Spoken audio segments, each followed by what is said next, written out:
small details, right? Some of you guys, you see this especially, with newer people. So they think they have to be super, super deep. This is why it's important to have, when you're working techniques, is to have somebody present that can diagnose everything you do. Very, very important. This is very small. So we're just talking about this with Gunner, was too damn deep. How often do you see that? Too deep, right? So we ran into the issue of, he's up right here, legs over the shoulder, and I mean, knee is back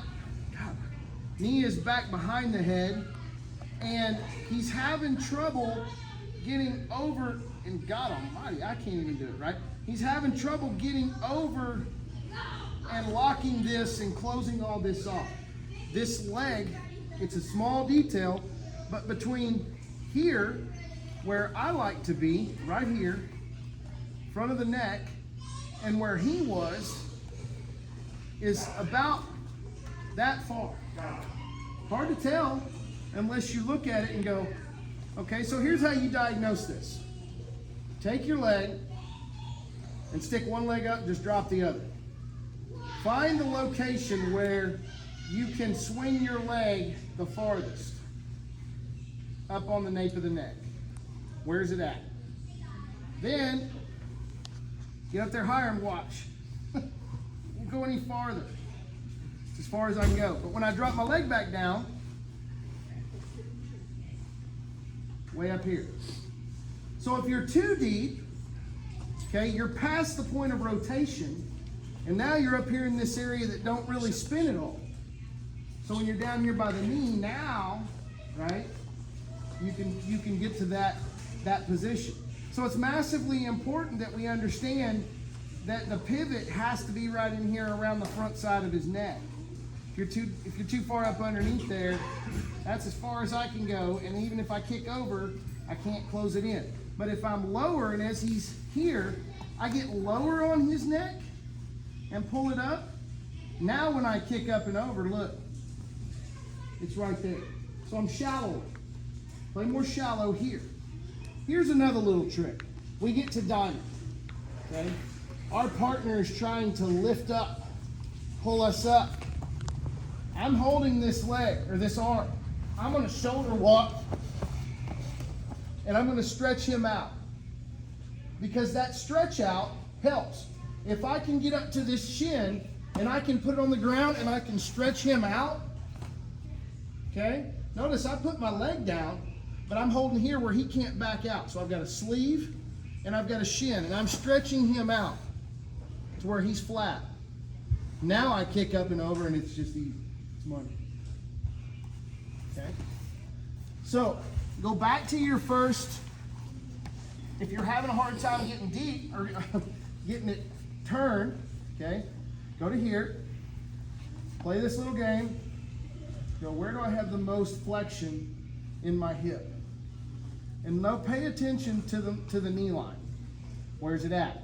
Mine's gonna be right here, right off his cheekbone. Here. Okay. Ideally, if I could get my leg up here on the back side of his head, I would love that. But I'm right here, because if I go deeper than that, that's as far as I can get up. It stops. But if I'm down here, way up. If I go up on the back of the head, I can go even further. Right? So go a little bit shorter in your location. So then once you lock up, now you're in here and you got that, everything is tightened up. Now we can shoulder walk a little bit and stretch him out. And then we can tense in and get the finish. Whoops. Here we go. 1, 2, 3. Go over the same thing we just talked about right here with train. So I want to ask camera kind of come right over the top here. We can talk about this. Okay. Reality for a lot of people is that the leg, you hear everybody say, oh, get offline, get turned. We want to turn. I want to get my head over here so that I can affect this lock over here, okay? That's nice, but it isn't reality. Most of the time, when I start pushing here and I start trying to turn, they're going to just square up with me. And this is what we do. So it ends up having me online anyway. There's two ways to get offline. I can get offline by turning, or I can get offline by rotating. I prefer to get offline by rotating, and this is going to play into our inverted triangles in the next series next week when we start studying some of these lesser known variations. So I'm here. For big boys, try teaching this to a big guy and having them get the leg up here on the upper 1/3 of the head, or the lower 1/3 of the head. It's not going to happen. So what we got to do here is we got to get as far in here as we can, and we're going to lock up our diamond position because this is our control, and we want outside leg on top. All right? So to get offline and to create this angle, most big guys, they'll tell you, like even if his arm is way up here like this, they're gonna be like, well, the farthest I can get my leg up is right here, which puts me to here, and it's still incredibly difficult to cover this right here. I can't cover all this, which is what I need to do to be effective in my triangle. And this is what we get. We see a lot of guys here, and they're trying to squeeze the arm, and there's just not enough there, okay? So what I'm gonna do is I'm gonna get offline by rotating this way. Right, I'm gonna twist my body. This knee is gonna try to come down just a little. Just need a little bit. Here's my lock, okay? Now, if I need to use my foot, I can. If not, I can just get turned just a little bit. Now, the kicker here is he can't get back online with me until he brings his elbow to this side. So if he drives his elbow over, then he can get back online, okay? But if I get turned, if I'm holding the head and I get turned up just this much, I just turned up just a little. I rotated. My head is not necessarily over here. I just rotated my knee around to the mat. Now look where it brought my foot. I'm holding, and I'm still holding here. Now I can draw this foot back, and I'm going to cover all this. It's an incredibly strong triangle. All I'm doing is taking my knee, and I'm rotating it like this. Knee down. So I'm effectively twisting my triangle around his head. How do I do that and control his posture? Diamond position, head control. Got the sleeve. If it's no-gi, I'm just gonna hold here. So once I get to this diamond position, even if he's one of these guys that plays like this is fine. You gotta play this elbow over here. Okay, we talked in the early series about not drawing the arm across because that's incredibly difficult to do, but pulling the arm up.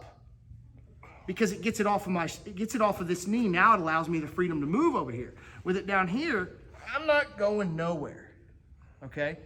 So I'm drawing it up, and I have the ability to use my knee against my foot to draw it up. So I'm here, boom.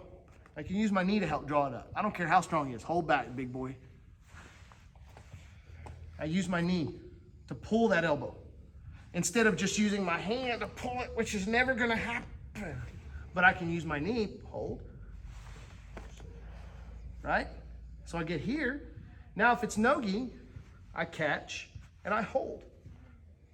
I can put the foot on the hip, and I can turn, I can twist, not turn. Now I can shoot in. Now I can lock. Let's hit that, and then we're going into control. Here we go. 1, 2, 3.